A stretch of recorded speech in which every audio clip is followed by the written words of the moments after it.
과 일본 여성의 결혼하는 커플들이 늘어나고 있는데 제 생각에는 앞으로 더 많이 늘어날 거라고 생각을 합니다. 일본 남성들은 이제 한국 남성에 대해서 비판하는 그런 댓글이 굉장히 많습니다. 중국인들이 일본으로 넘어오는 그 경영관리 비자를 받으면서 넘어오는 중국인들이 급격하게 늘어났습니다. 오사카에 그 중국인이 운영하는 민박이 굉장히 많이 최근에 늘어나고 있습니다. 일본 쪽 그 애니메이션에서는 노래를 너무 못 부르니까 일본인들이 이걸 못 느꼈다.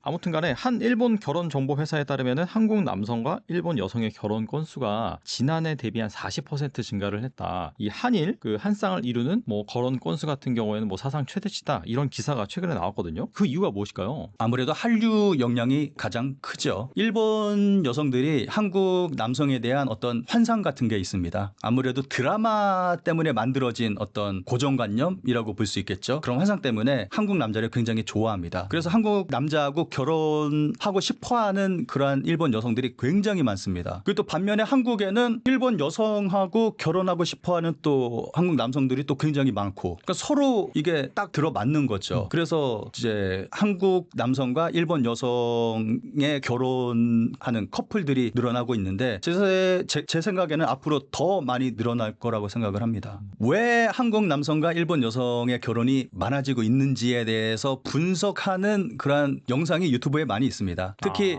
결혼 정보 회사들 전문가들이잖아요. 그분들은 네네. 예, 그러니까 그분들이 이걸 분석한 영상이 있습니다.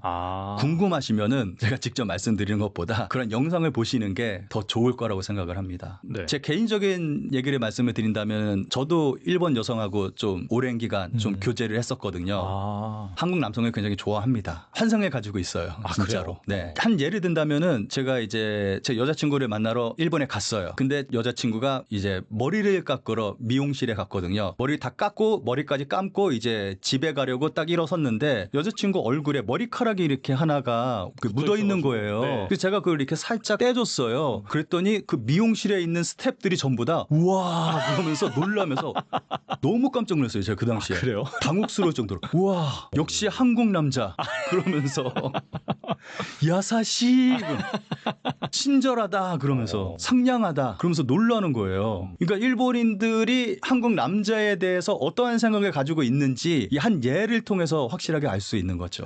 하긴 뭐 한국 남자가 친절하긴 하죠. 일본 남자는 그런 게 없다고 하더라고요. 네. 또 얘기를 드린다면 식당에 가서도 감동합니다. 일본 여성들이. 한국 남자들은 보통 식당에 가면은 이제 뭐 숟가락도 놔주고 냅킨 깔아서 그렇죠. 숟가락 놔주고 또 물도 따라주고 뭐 하잖아요. 네. 일본 여자들이 감동해요. 그러면 일본 남자들은 이런 거 절대 안 한다면서. 그래서 그런 거 하나하나에 좀 감동을 합니다. 뭐 가방 들어준다거나 뭐 하나 해준다거나 뭐 그러면은 그래서 감동을 해요. 예, 그런 게 있습니다. 또 아무래도 또 한국 남자 입장에서는 좀 일본 여성들이 그러한 감동을 하는 것도 굉장히 기쁘고 그거 더 해주고 싶죠 그러면. 또 리액션이 굉장히 좀 크거든요. 일본 여성들.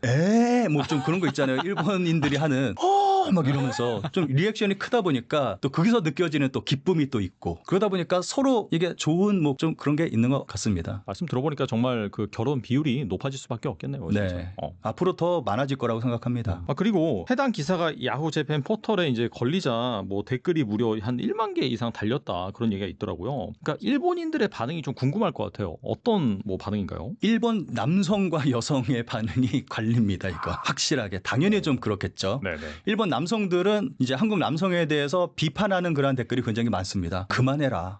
왜 일본까지 와서 이러냐. 니들 그냥 한국에서 그냥 한국 여자하고 결혼해라. 왜 일본에서 그러냐. 좀 뭐 그런 반응이 굉장히 많고 일본 여성들은 좀 반기는 그런 분위기죠. 아무래도 이제 한국 남성을 좋아하다 보니까 이제 한국 남성과 결혼하고 싶다. 심지어는 제 지인 중에서는 한국 남성이 아니면은 사귀고 싶지도 않다. 이러한 여성들도 몇 명 있습니다. 제 주변에 제 지인 중에는 꼭 한국 남성과 사귀고 싶다. 꼭 한국 남성과 결혼하고 싶다. 좀 이러한 사람도 있을 정도입니다. 야, 정말 극과 극으로 갈리네요, 진짜. 네. 최근에는 일본만이 아니라 유럽의 여성들도 한국 오빠 만나고 싶다. 이런 사람들이 많습니다, 진짜로. 우리나라가 전반적으로 약간 평균 이상의 자상함을 갖고 있나 보네요. 드라마의 역량이 크다고 생각합니다. 저는 드라마의 역량이. 아니 그럼 너 드라마 네. 너무 많이 보면 실망할 텐데. 그래서 그런 말 하잖아요. 드라마 보고 한국 남자는 다 잘생겼다고 생각을 했는데 실제로 와 보니까 그렇지 않다. 뭐 그렇죠. 그런 외국인들이 네. 좀 있잖아요. 현실은 네. 많이 다르죠. 네.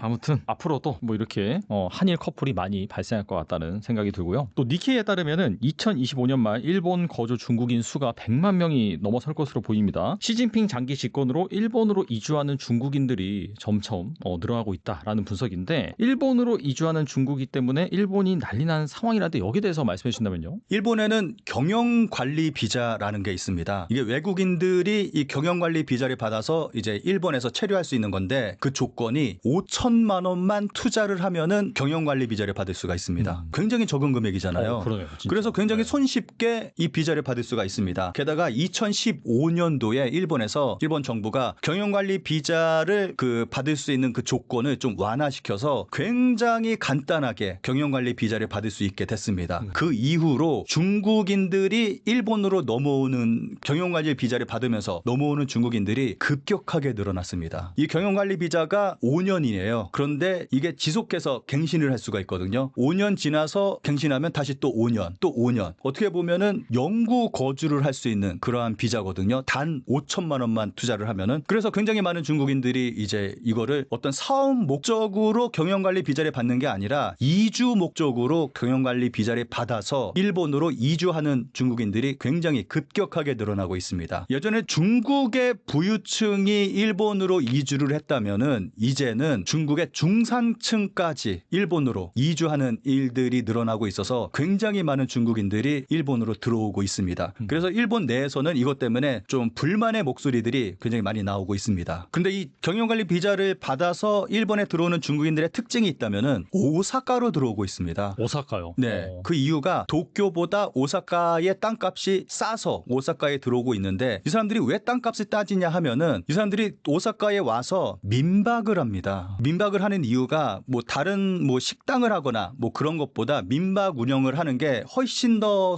간편하고 또 수익이 좋다고 합니다. 최근에는 중국 관광객들 많이 들어오고 있잖아요. 그러니까 그런 관광객들을 이제 민박으로 받아서 수익을 올리고 있는 거죠. 그래서 오사카에 그 중국인이 운영하는 민박이 굉장히 많이 최근에 늘어나고 있습니다. 자, 그림을 보면서 좀 설명을 드리도록 하겠습니다. 보시는 그림은 오사카 시내에서 민박을 운영하는 사람들의 퍼센트를 나타내는 건데 일본인이 42%, 중국계가 41%입니다. 그만큼 많은 숫자의 중국인들이 오사카에서 민박을 운영을 하고 있습니다. 그래서 최근에는 새롭게 생겨난 중국인 거주 지역이 새롭게 생겨났을 정도로 굉장히 많은 중국인들이 일본으로 들어오고 있습니다. 그래서 주민들의 불만이 굉장히 많이 나오고 있습니다. 여기서 이주해 오는 중국인들만 있는 게 아니라 중국인 관광객들이 또 여기서 이제 민박을 하는데 들어오게 되잖아요. 아무래도 중국인 운영하는 시설이니까 글로 많이 가겠네요. 그렇죠. 네. 그러다 보니까 시끄럽다. 쓰레기를 뭐 함부로 버린다. 뭐 룰을 지키지 않는다. 뭐 이러한 불만들이 좀 많이 나오고 있습니다.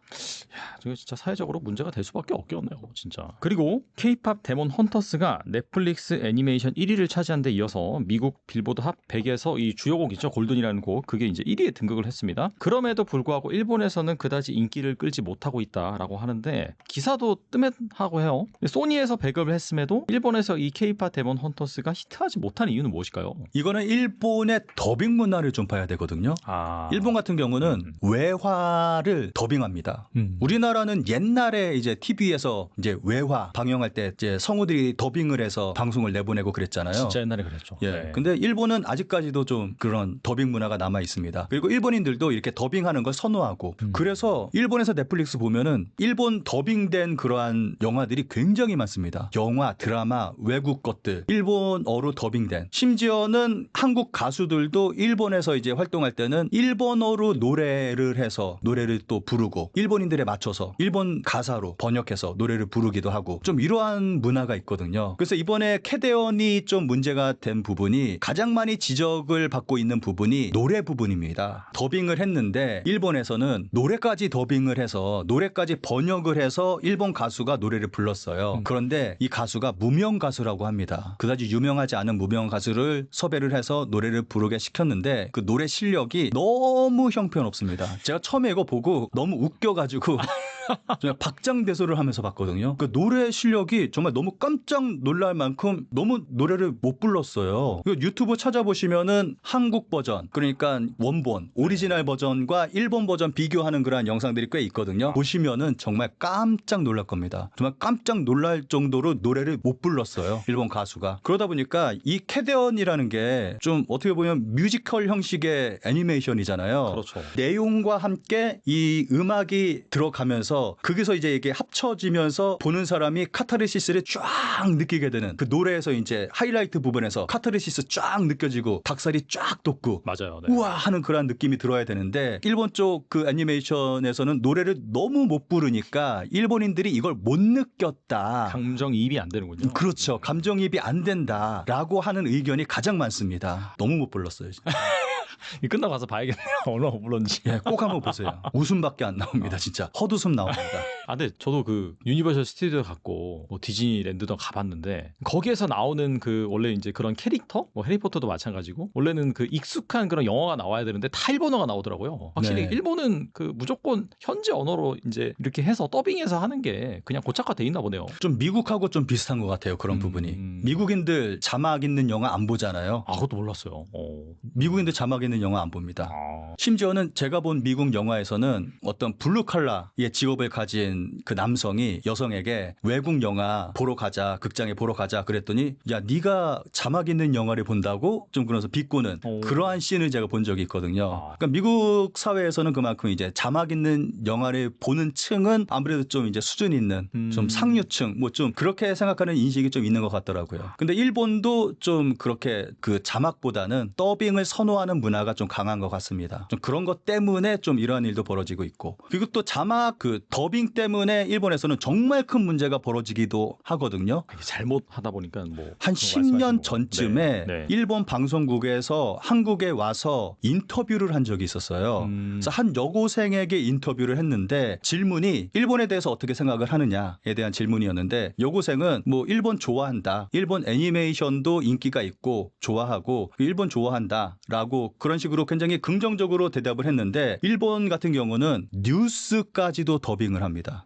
이러한 인터뷰까지 더빙을 해요. 그 심지어는 뉴스 방송도 성우가 전문 성우가 이제 뉴스를 이제 방송을 진행을 하면서 이제 녹음된 그런 그 뉴스를 전하는 그런 것까지 뭐 기자나 아나운서 이야기하는 게 아니라 성우가 네. 뉴스를 전하는 그런 것까지 있거든요. 근데 그 당시에 그 여고생이 말한 거를 더빙이 나갔는데 나 일본 싫어한다. 일본은 한국을 괴롭히지 않느냐. 그래서 일본이 싫어한다. 이런 식으로 굉장히 비판적으로 안 좋게 더빙을 한 거예요. 완전히 반대되는 내용으로. 그거 의도적으로 봐야겠네요, 그건. 의도된 거죠.